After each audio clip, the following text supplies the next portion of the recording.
Hey guys, Mike here, the Detroit Borg, with a look at the all-new Sony PS4, which is now half as thick as the PS3, retails for $399, includes a 500 gig hard disk drive, has a new 8-core AMD Jaguar CPU, an AMD Radeon GPU with 8 gigs of RAM, and is using the x86 architecture, which makes the PS4 a lot easier to develop for now, but unfortunately means PS3 games no longer work on the PS4. Now this is the launch day edition, so this is the first day these are on sale. This has a 500 gig hard disk drive, which is easily replaced, so that means you can expand storage, or you could even add an SSD. Now this also debuts with a new Sony DualShock or PlayStation DualShock 4 controller, which we're going to also take a look at, which has a lot of interesting features. Alright, so let's go ahead and unbox this. I'm just going to cut the tape here. Alright, just going to pop this open, and here we go. Alright, so inside we have the new DualShock 4 controller. Just one of them in the launch day edition. We got to remove that plastic here. So we'll take a closer look at this and compare this to the older PS3 model. We also have, looks like, some of our literature. There we go. Welcome to the world of PlayStation.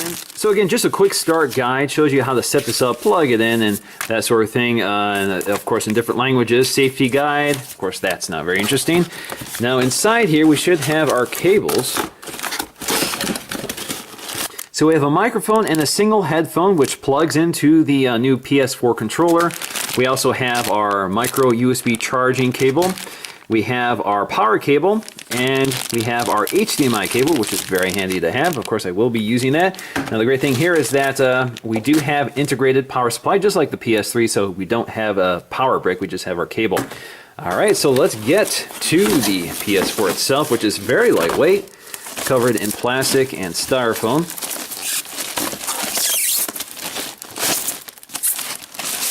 All right, there we go. We got a little glossy and we got a little matte. It looks very sharp. So PS4 branding, and on the back we have all of our ports. So let's get situated here so we can take a closer look. All right, so let's take a look at the design of the PS4, which is now much more angular than before. You can see it has a sort of parallelogram effect. This also has that sort of contrasting material and texture with that matte plastic along with the glossy plastic. I actually think it looks really sharp. So along the front we have our PS4 branding.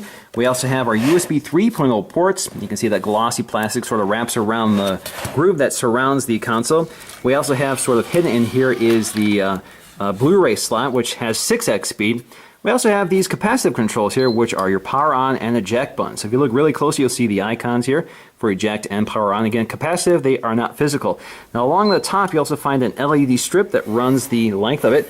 And of course that indicates activity level and what's going on. So blue for normal operation, red if something's going wrong. Now along the right side, you'll find more ventilation. And in that grill, or that groove, you'll find your co-branding HDMI, DTS, HD Master Audio 7.1, Dolby True HD, and Blu-ray. Now along the back, you'll find all of that ventilation, of course, needed to vent this beast of a gaming console. So we have our ports as well. So we have our PlayStation I port, which is proprietary. We have our LAN port, HDMI, optical, as well as our power port. Now back here you'll find these stickers covering up the screws, which are needed to open up the console for modification. Now of course if you remove these, they do void your warranty.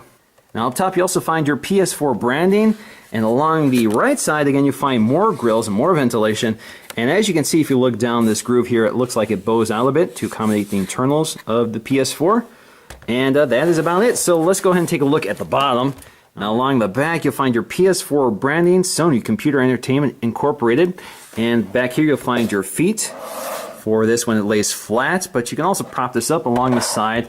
Sony does not currently include a stand, but they will sell you one separately. But if you want, you can just prop it up for now until you get that stand.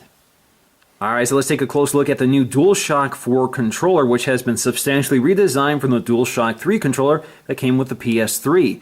So the big news here maybe is the fact that it's just a lot more ergonomic. We have these much larger grips. You can see just how much longer those grips are now compared to the old one. There also is a texture on the back which helps for gripability, and it feels more comfortable than the smoother plastic on the old one. You can also see that we have these new joysticks, which now have a concaved design as opposed to the convex design here. We also have a new D-pad with these larger controls, and some say that these controls are a little more organic feeling than they were before. We also have these new buttons up here for share and option.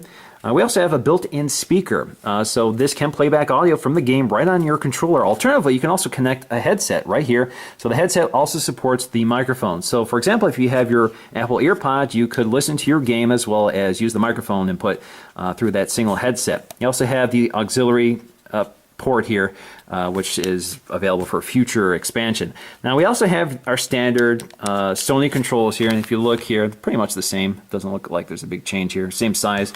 We also have our shoulder buttons and trigger buttons, which have also been redesigned. Again, if you look at that, you can see they're a little bit longer now this time, and they're also curved a bit, so it adds a little more better ergonomics to it.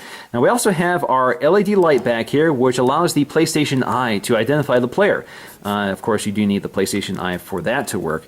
This also has our micro USB charging port for charging the internal battery, and of course we have a touchpad, which is new, which is also clickable. Alright guys, so that's going to do for me in this unboxing of the PS4. I do need to spend some time with the interface before I can really tell you about it. So thanks for watching, and I'll see you again in the next video.